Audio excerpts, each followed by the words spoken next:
Hey guys, it's time to analyze a really special game that just finished between Firouzja and Nakamura. This was a real clash between one of the two main contenders for the winner of the candidates. And I just want to show you what happened in the game because clearly Firouzja was playing very confidently the opening, had a preps over 25 moves, even made a fantastic novelty. You're about to see that. And on top of all that, Nakamura showed his strength, showed his class, and defended, completely lost game. Definitely, this is a big missed chance. So let's take a look what happened, and let me just show you there. So after like d4, knight f6, c4, e6, knight c3, bishop b4. Nakamura went for his favorite Nimzo Indian defense with the bishop b4, and Firouzja played queen c2. You know, Firouzja opted for this queen c2 thing. It's called Kasparov's line, one of the most solid things. Its main representative, of course, was Garry Kasparov himself. He won so many nice wins with it. And after queen c2, I just want to give you like a brief explanation about the queen c2 idea. They always want to grab with the queen on c2 without breaking pawn structure and doubling with the pawns with the b takes c3. A very well-known idea and extremely solid approach by white. After castles, which is the main move, Firouzja played a3. Nakamura, of course, takes, because otherwise you would just lose the tempo. And of all the possibilities and moves here, and there are so many, knight a4, which I like a lot, and I sometimes play this with black, d6 followed by knight bd7, that used to be popular, b6, which is absolutely the most common and the main thing, and even some other moves such as queen e8 that I played in a couple of my games, a5, h6. Nakamura opted for the most solid d5. This was an important moment of the game because Firouzja decided to play a very popular lately move, bishop g5. I need to stop here and to show you for a moment line that, you know, like I like so much, and I'm very fond of the following line: knight f3, d takes c4, queen c4, and now everyone would say, why do you like this? This is so boring. If you play e3, they're going to play bishop a6 and more or less exchange everything. Or if they play bishop g5, they just go bishop a6 and wait for you to move the light square, to move the pawn from e2 to exchange the light square bishops, and it's gonna be pretty much equalish position. But here I like Kasparov's idea with h4, pushing that pawn up to h6, creating some weaknesses on the dark squares, even in some positions going with rook h3 and rook g3. Check it out, it's a great thing. Kasparov launched it in St. Louis a couple years ago. It was great novelty and he made so many nice wins with it. Although Firouzja goes with the bishop g5, I like it a lot. Lately it's very popular, but I can't say that Nakamura is unfamiliar with this one. Of course, he's just played it so many times. In the last couple of games, he played it against Mamedyarov, 2 times against Richard Rapport, and made all the draws, even against Vityugov from Russia. So after like b6, white went for rook to d1. Another option, apart from rook to d1, is knight f3. Knight f3, bishop a6, queen a4, but just like I told you, here black has so many options. Queen d7 to trade the queens off, c5, or just h6. He played, instead of that, he played another very popular move where he supports the pawn, solves the problem of the rook on a1, and plays rook d1. Bishop a6, queen a4, h6, bishop h4, queen e7 to free up the d8 square for the rook, and everything is more or less normal, and they're both familiar with all these things. Rook d8, and here this is one of the first crucial moments. All these games that I previously mentioned that Nakamura played, the 2 games against Rapport, once against Mamedyarov and Vityugov, they went for e3, Nakamura captured, rook f1, played c5, and after d takes, exchanged these rooks, and after that played g5, getting rid of a very annoying piece, bishop g3, queen c5, queen d8, and looks like when you have problems with the knight on f6, you're just going with the perpetual check with the queen c1 and queen c4. King cannot go to d1 as the rook is hanging on f1. From another point of view, if you go back to king e1, you just have all these perpetual checks. And of course, Firouzja wanted a little bit more from that position, and he went for queen c2. So far, there were 2 games, one correspondence game and one by weaker guys entitled Tuesday. And both of these guys played queen c2, 1 win and 1 draw. He went for queen c2, c5, and played e4.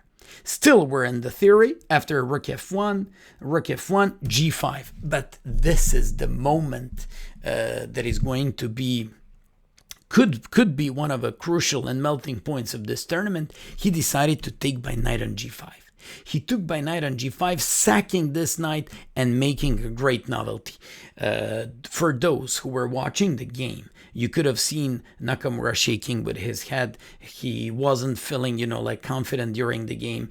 He knew that he was right into the preps, and this guy confidently played knight g5. Also, I gotta tell you one more thing. During the game, he was like an hour behind, even speaking of the time management. So basically, all conditions were fulfilled for Firouzja to win this game, and it still didn't happen. So after h takes g5, bishop g5, knight c6. Nakamura decided to go with this, and Firouzja came up with this queen c1. Queen all of a sudden moves onto the king side and wants to benefit from not having these flexible knights or not having enough defenders on the dark squares.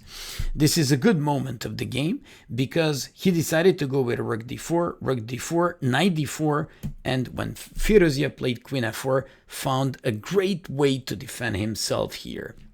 It's extremely difficult. You can't play king g7 because of obvious e5, and you would just lose and completely lost position. So the thing is, he went for knight c2, and Firouzja had to play king d1. Now 2 pieces are under the attack. It looks almost undefendable. If you ask me, only top players could come up with this, and he just showed his class in this game by defending these positions. If you remember a few years ago on chess.com when they played the finals in the Blitz Championship, Nakamura and Carlsen said the point is not who won like more beautiful games in that final of Blitz Championship, but who was gonna defend like more games that he was losing. And in this game, he was clearly lost, and he defended himself. That means a lot and boosts your confidence for the rest of the tournament.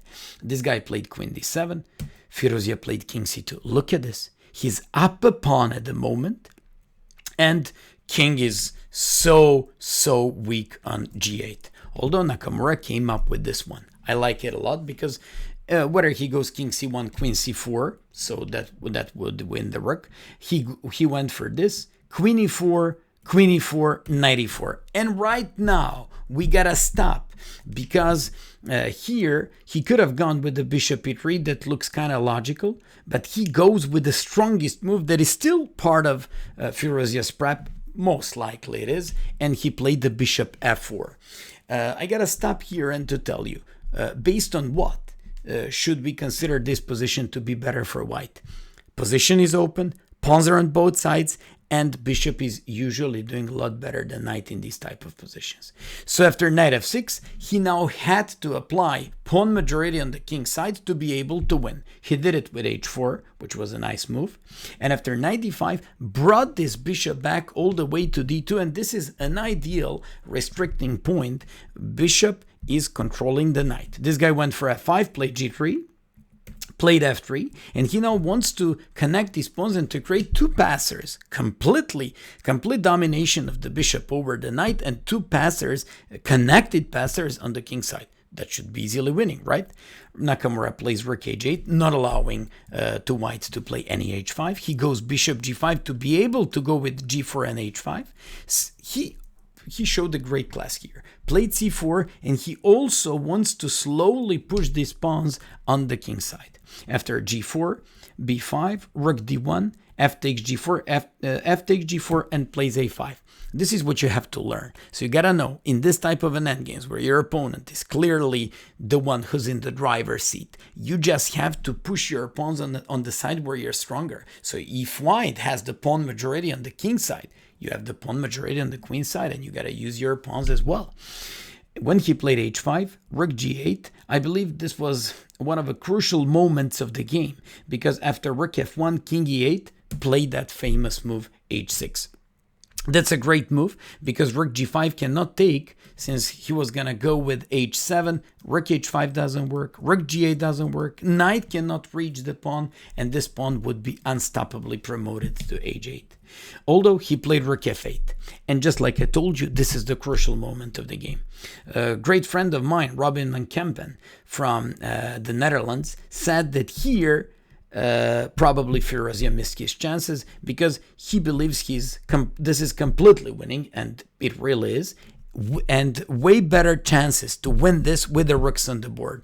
That's a great point. But who would say that rook f8, he can save this game? He was supposed to play rook e1 with tempo, attacking the pawn on e6, and when the king comes there to defend it and get closer to these pawns, he should have gone with the bishop d2, threatening the pawn on a5, keeping the pressure on the pawn on e6, and pushing the pawn to g5 to finish him off. This was the best winning chance, and of course it's completely winning for them. He decided to take on f8, and here he had to find so many mind-blowing moves in order to simply make a draw here. Played bishop d8, played a4. This is like a study. I mean, the guy had two connected pawns, better bishop than knight, and still it wasn't enough to win. After king f7, king wants to go to g6 and to stop these pawns. h7, king g7 and g6. At this point, everybody were, just like tweeting, analyzing, commenting on this. Can he win this? But the position is materially so reduced, and Nakamura found the only move to simply reduce the material on the queen side, and afterwards use the knight to pick up the pawn on g6 and make a draw. So that's exactly what happened. Play like this. King c2 went back to d5, and now all he has to do, because his knight is also doing a good job against the bishop now. Usually bishop is the one who greatly restricts the knight this way. But at the moment, he can go to e7. And the thing is, you can stop b4. And b4 is going to help him a lot at some point to simply, simplify the game. He played bishop g5, played e5. He's using both of his pawns, king d2, king h8. This is interesting. If you move the knight, it's going to be mate bishop f6.